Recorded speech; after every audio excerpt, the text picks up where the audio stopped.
Le président de la République, chef de l'État, chef du gouvernement, a présidé le Conseil des ministres de ce jour, mercredi 1er mars 2017.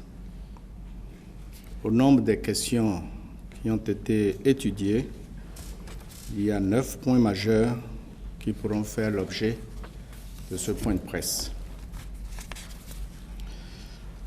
Premier, il s'agit du décret portant critères d'attribution des allocations d'études universitaires et du décret portant création, composition, attribution et fonctionnement de la Commission nationale des bourses et aides universitaires.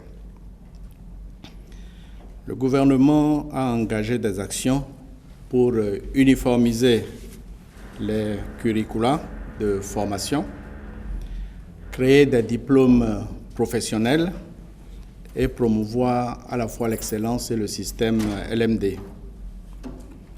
Ces actions appellent de nouvelles conditions d'attribution des allocations universitaires d'une part et la mise en place d'une nouvelle commission nationale des bourses et aides universitaires d'autre part.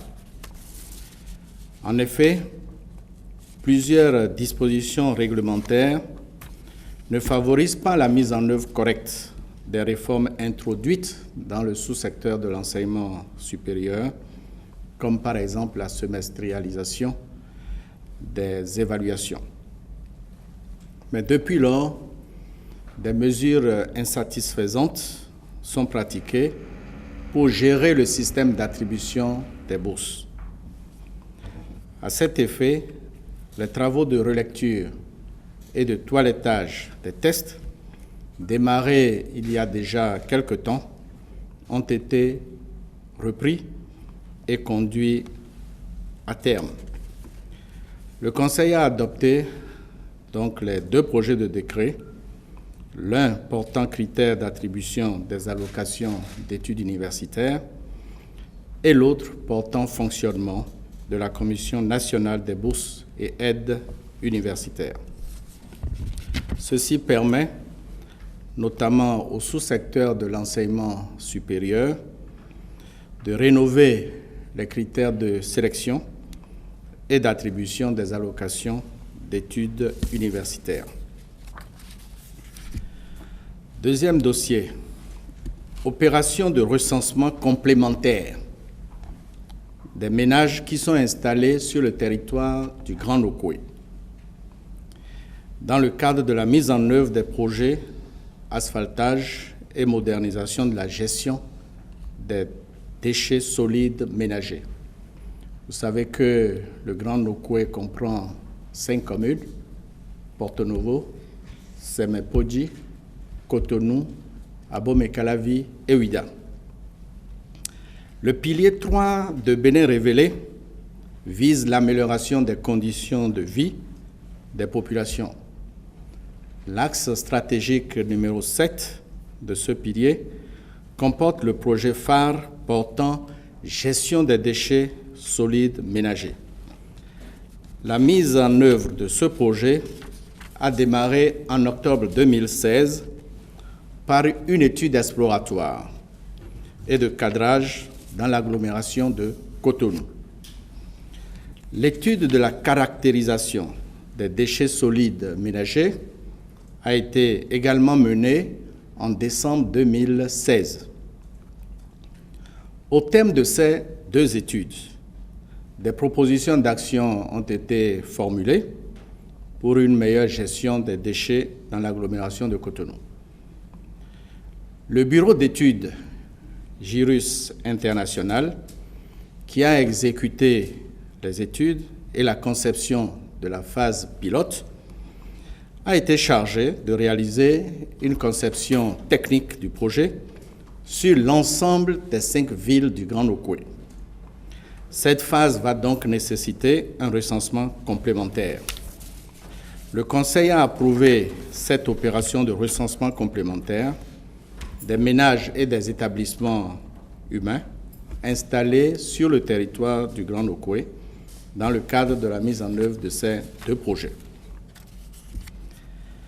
Troisième dossier. Exécution des travaux d'aménagement et de bitumage de la route Niki-Kalale-Sebana par l'entreprise Sorubat. C'est une route qui fait à peu près 170 km. L'aménagement et le bitumage de la route Niki-Kalale-Sebana figurent parmi les projets phares du programme d'action du gouvernement.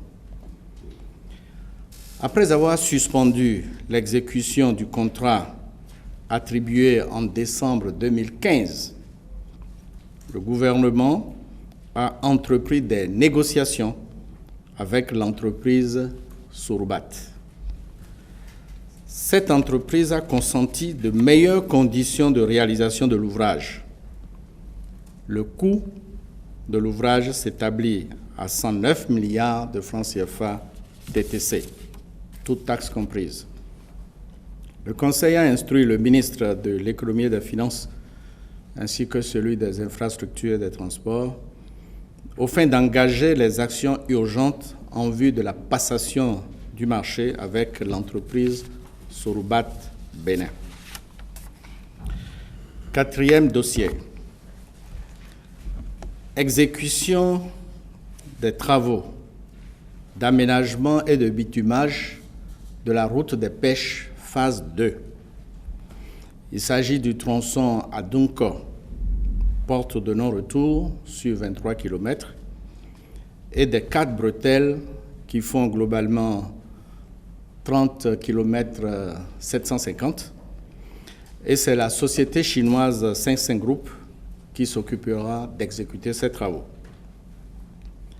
L'aménagement et le bitumage de la route des pêches et de ses bretelles d'accès sont également inscrits au programme d'action du gouvernement. Il y a 2 semaines, nous avions validé la phase 1 et je vous en avais parlé. Aujourd'hui, le Conseil a validé la phase 2 qui couvre 53 km 750. La phase 2 concerne le tronçon à Dunko, porte de non-retour sur 23 km en 2 fois 2 voies. Ça veut dire que depuis Erevan jusqu'à la porte de non-retour, ce sera une route de 2 fois 2 voies. La bretelle A, la première bretelle, à Dunko, Kokokodji, 4 km 750, sera également aménagée en 2 fois 2 voies. La bretelle B, la deuxième, à Vlekete, Paou, 5 km 220, sera aussi aménagée en 2 fois 2 voies. La bretelle C, porte de non-retour jusqu'à la Bouche du Roi, via Casa del Papa, cela fait 12 km 800, sera aménagée en 1 fois 2 voies. Et enfin, la bretelle D, porte de non-retour jusqu'à la route nationale inter-État 1, Ouida, 8 km, sera aménagée en 1 fois 2 voies. Le coût total des travaux s'élève à 134 milliards de francs CFA que Exim Bank s'engage à financer. Le Conseil a instruit les ministres, en particulier le ministre chargé des Finances et le ministre chargé des Infrastructures, à l'effet d'engager toutes les diligences en vue de la conclusion du contrat de réalisation par l'entreprise chinoise 55 Group, dont l'offre a été par ailleurs jugée compétitive par les experts. 5e dossier,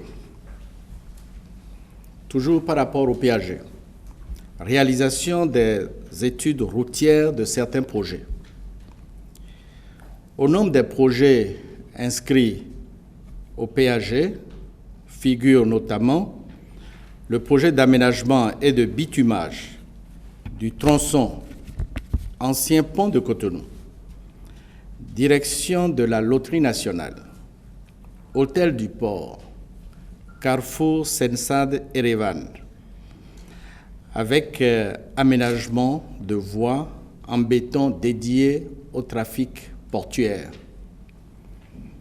Cette portion de voie fait 5 km 800. Deuxième projet de construction d'une liaison autoroutière entre le carrefour de Sémé et Porto Novo sur 10 km environ, avec la construction d'un nouveau pont sur la lagune de Porto Novo. Troisième projet, il s'agit du projet de renforcement du tronçon Parakou-Béreboué sur 142 km. Et enfin, le projet de dédoublement de la route nationale inter-État 2 à Kassato-Alada-Boikon sur 25 km 400. Donc, ces 4 voies sont inscrites dans le PAG. Le Conseil a instruit le ministre des Infrastructures et des Transports à l'effet d'engager maintenant la réalisation des études techniques, économiques, sociales, environnementales et de sécurité routière en recourant à la procédure simplifiée de mise en concurrence basée sur la méthode de sélection à moindre coût. Sixième dossier. Résultat de l'appel à proposition en mode BOT, c'est-à-dire construire, exploiter et transférer, pour la construction, l'exploitation, la maintenance et le transfert des centrales thermiques dual fuel sur le site de Maria Gleta. Notre parc de production d'énergie électrique doit être renforcé de manière significative pour garantir notre indépendance énergétique. Un appel à proposition en mode BOT-CET avait été lancé. 17 entreprises et groupements d'entreprises ont soumissionné. 10 offres ont été reçues, dépouillées et analysées. 3 entreprises ont été retenues pour être attributaires des contrats de concession pour une période de 15 ans, à l'issue de laquelle les centrales thermiques seront transférées en toute propriété à l'État. Chaque centrale thermique produira 120 MW, soit pour les 3 centrales, 360 MW dans les 2 années à venir, à un prix hors combustible très compétitif. Il s'agit des 3 sociétés suivantes: Jacobsen Electro, Aldouich International et un consortium d'entreprises BWSC, AIIM et Power IFU. C'est le consortium d'entreprises. Sur une période de 15 ans, le gouvernement va réaliser une économie de dépenses dans le secteur de l'énergie électrique de plus de 200 milliards de francs CFA. Et ces ressources économisées pourront être consacrées à d'autres projets. Le Conseil a instruit les ministres concernés aux fins de la signature des contrats de concession en régime BOT-CET avec ces 3 partenaires pour la construction, l'exploitation, la maintenance et le transfert des centrales thermiques à moteur dual fuel sur le site de Maria Gleta. 7e point. Appui du gouvernement de la République populaire de Chine à la réalisation d'adductions d'eau dans 3 localités du Bénin, à savoir Dassa, Glazoué et Savin. Le gouvernement a soumis récemment, en janvier, à la partie chinoise une requête de financement pour la réalisation d'un certain nombre de projets prioritaires dont le projet d'adduction d'eau dans les localités de Dassa, Glazoué et Savet. La partie chinoise a marqué son accord de principe pour l'octroi à notre pays de prêts concessionnels préférentiels pour la réalisation du projet à travers Exim Bank Chine. Le Conseil de ce jour a pris acte de l'évolution positive du dossier. Il a en conséquence instruit les ministres concernés de poursuivre les négociations afin d'aboutir à la conclusion des accords de financement pour la réalisation du projet d'adduction d'eau dans les 3 localités du département des Collines, Dassa, Glazoué et Savet.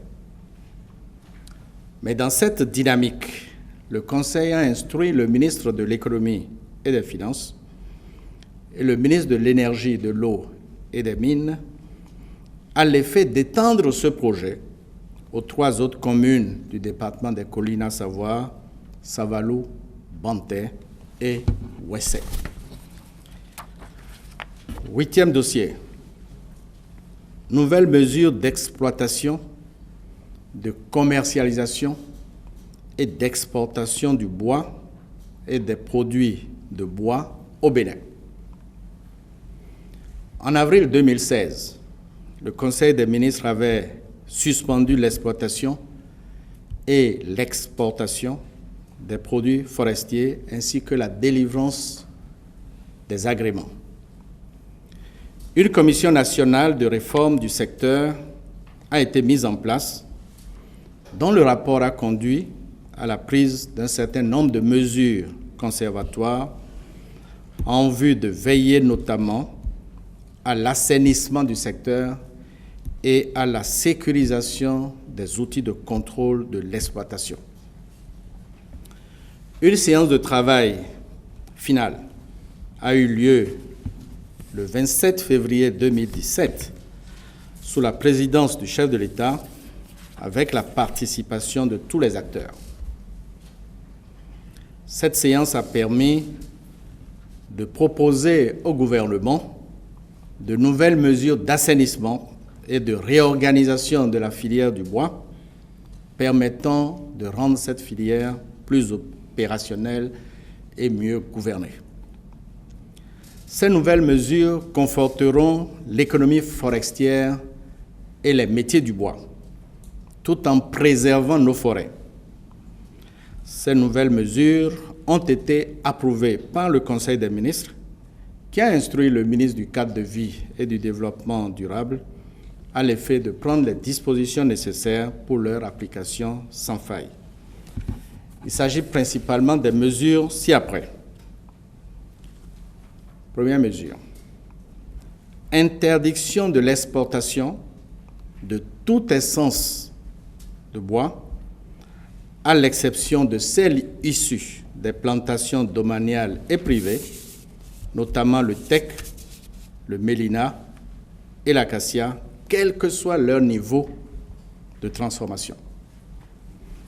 Donc, vous pouvez exporter ces bois-là pourvu qu'ils proviennent des plantations privées. Deuxième mesure, interdiction de l'exploitation des essences issues des forêts naturelles dans le domaine classé de l'État. Il faut préserver les forêts naturelles de notre pays et préserver l'environnement pour les générations futures. Troisième mesure, autorisation de l'exploitation des forêts naturelles protégées, cette fois-ci, exclusivement pour des fins de consommation nationale. Donc on ne pourra pas exporter. Quatrième mesure,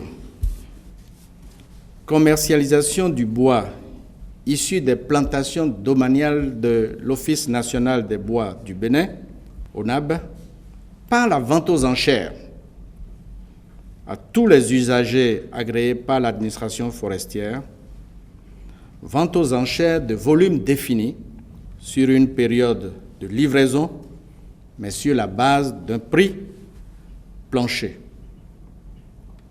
Là aussi, cela permet d'annuler toutes les pressions qui s'exercent sur l'ONAB et la corruption qui s'est développée dans le secteur. Vente aux enchères.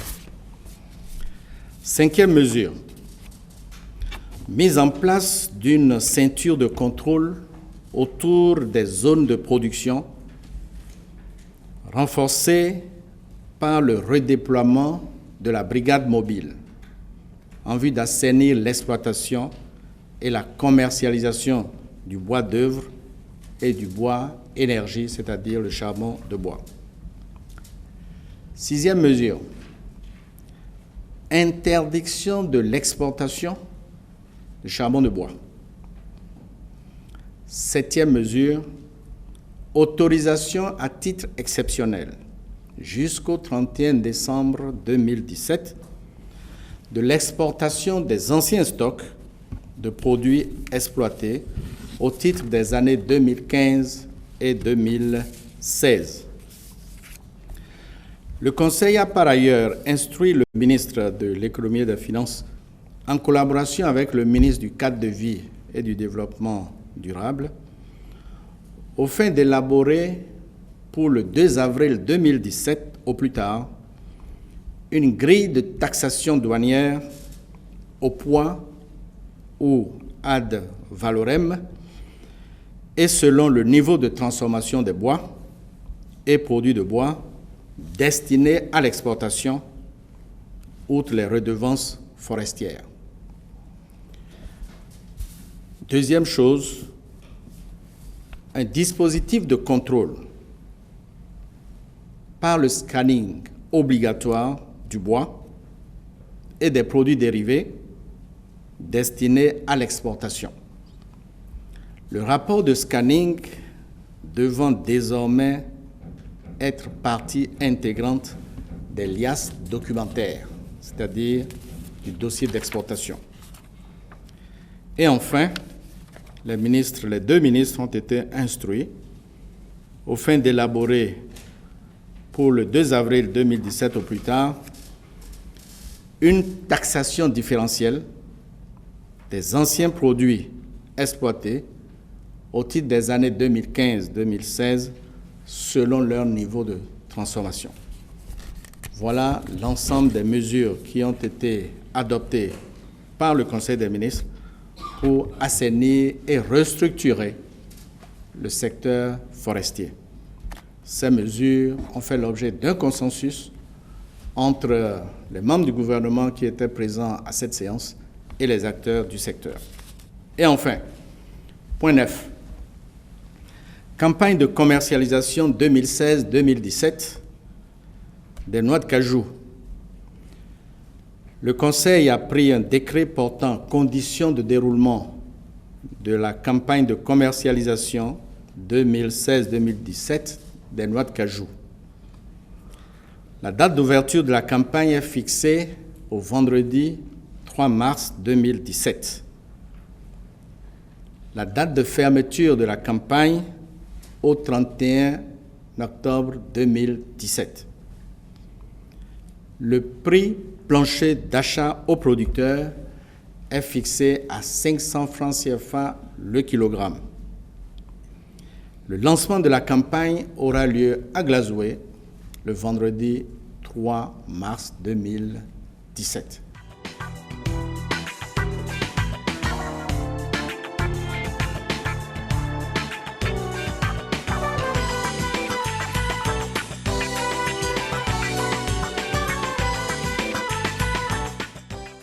Le décret qui fixe les critères d'attribution de bourse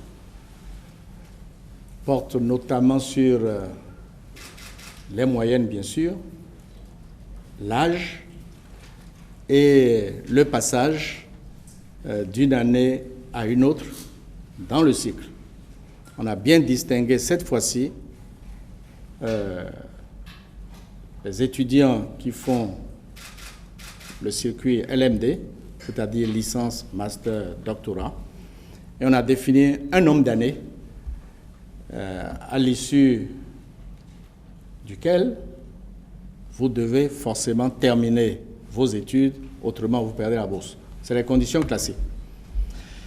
Pour l'âge, le baccalauréat doit être obtenu à 21 ans au plus. Et tout le reste découle de cela. Maintenant, pour le doctorat, dès lors que vous avez votre master, vous pouvez bénéficier de 3 ans de bourse. Disons que les mesures qui ont été, les critères qui ont été mis en place faciliteront la réalisation du système LMD. On a traité à la fois des bourses aux étudiants béninois au Bénin et des bourses aux étudiants béninois à l'étranger, notamment les enfants de nos diplomates à l'étranger. Donc tout ceci est consigné dans un décret assez détaillé que vous verrez bien très bientôt.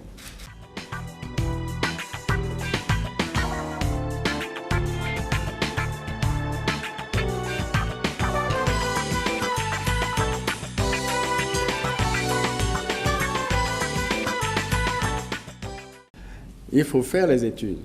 On a fait les études pour Cotonou. Il faut dénombrer les quartiers.